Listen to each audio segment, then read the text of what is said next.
better than one Toby. Two Tobys. Does this make them Noodle Toots? Boo! You stink! You know why we're here. I'm finally making a mini-me doll today. A lot of artists use Monster High dolls for these kinds of projects, but not me, because it doesn't feel right for me.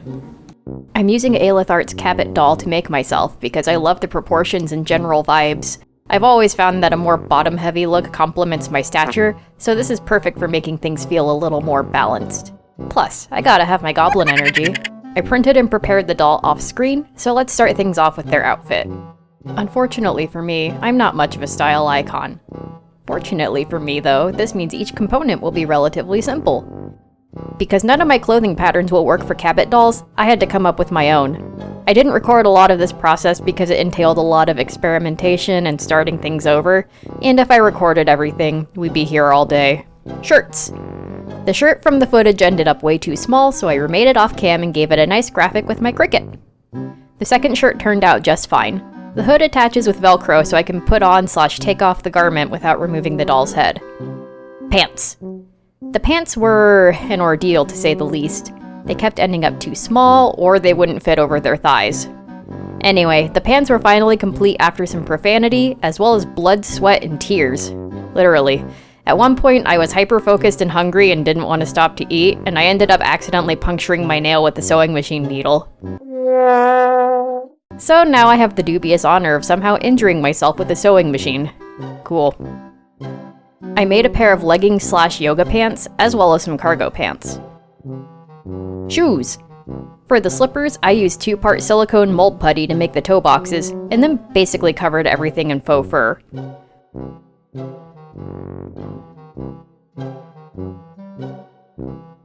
Once everything was put together, I could decorate. I used some half beads and some leftover filament from one of my prints to make these slippers look like Korean crotets. I also used some striped ribbon to make a nicer looking sole. I made these platform combat boots off cam. I'm super short, okay? This is actually the second attempt, since the trial boot I made looked kind of flaccid and sad. I got the bases from Thingiverse. Glasses. I modified this file from Thingiverse to get the right dimensions, and I'm actually going to place them on the head upside down so the bridge actually rests on the nose. Similar to how I created the butterfly wing details on the gunblade last year, I used doll packaging and ink to create the colored lenses. These glasses are fragile AF, so I tried fortifying them with resin. It may or may not have worked. We'll just pretend I sat on them. To be honest, that's not beyond the realm of possibility.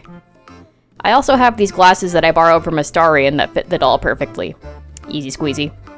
After spraying everything with Mr. Super Clear, I could start adding my tattoos and some body blushing.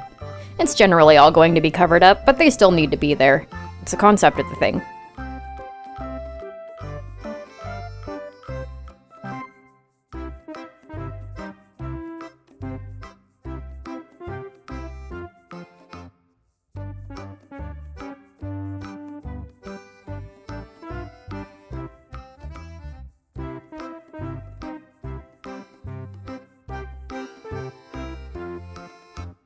If you've been here a while, y'all have seen the tattoo on my wrist many times.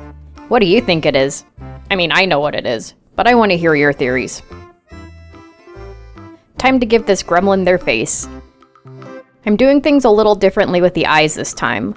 I'm using paint instead of pencils to make my initial sketches and then going back over them with darker colors.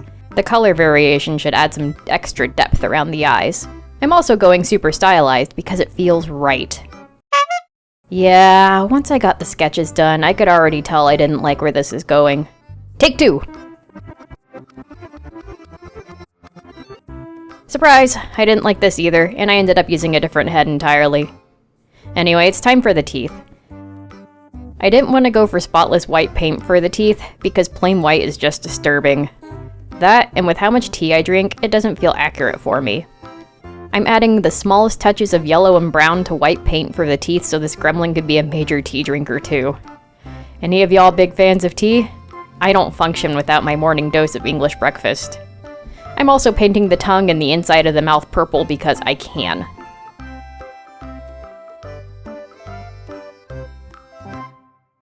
Now for the eyes.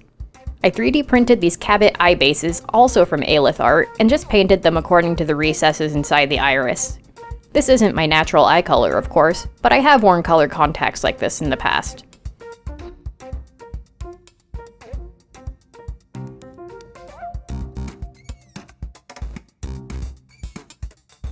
I added these tiny star-shaped notions to put a nice finishing touch on the eyes before adding resin to finish them off.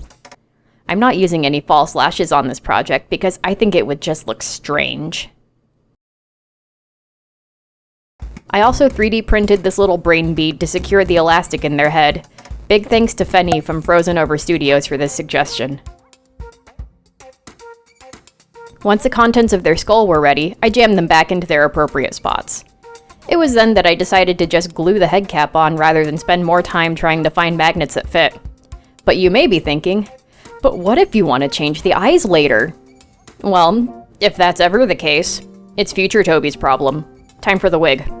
Since I have an undercut / mohawk / Skrillex kind of hairstyle, this was probably the easiest part of the process. After making the wig cap, I marked where the longer hair needed to go so I could add my flocking to the rest of the wig. It's just chewed up fluff from the yarn that I'm using. But before I finished the flocking, I had to make sure I sent everything flying to test their durability.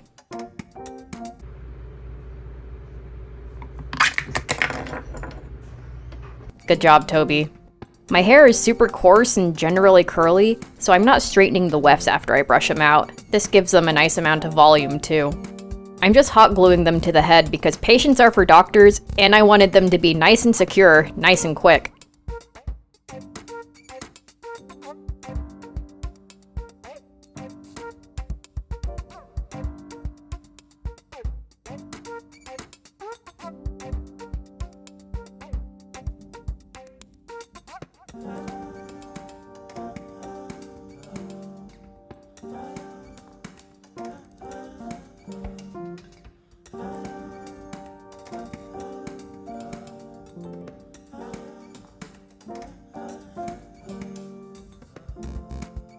It's time for some last touches. First, I need my tea.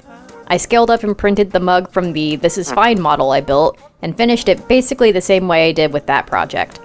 I just added a little thread and a tiny tag to make it look like there's a tea bag in there. I also used my Cricut to decorate the mug. Next, I repainted a Monster High backpack to hold on to some of my treasures, like snacks and cool rocks and things. And also my wallet. I added these spike studs to it because I thought they were neat. I made a few tiny pins to break up the black, and I also made a keychain with a chicken bead and mushroom charm from my stash, as well as a feather harmlessly molted from one of my parrots. I also made some jewelry using bits and bobs from my stash, because I'm nothing if not extra. Now I think we can call them done.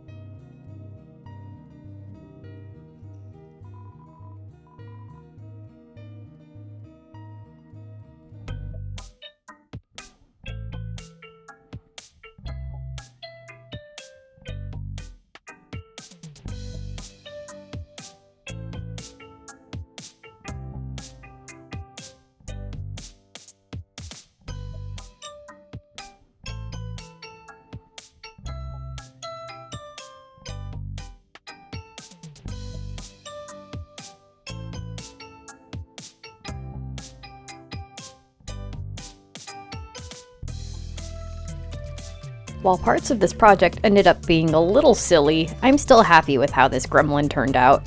It feels very me, in a way that other dolls wouldn't. I love them.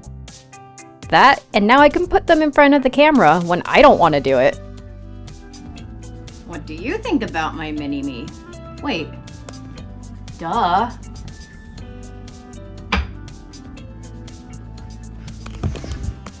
Now what do you think? Let me know down in the comments. Or just drop a tea emoji to let me know you made it this far. I've got lots of neat things planned for the coming months, so make sure you like and subscribe so you can see those when they go live. Thanks again for watching, my dudes, and I'll see y'all next time.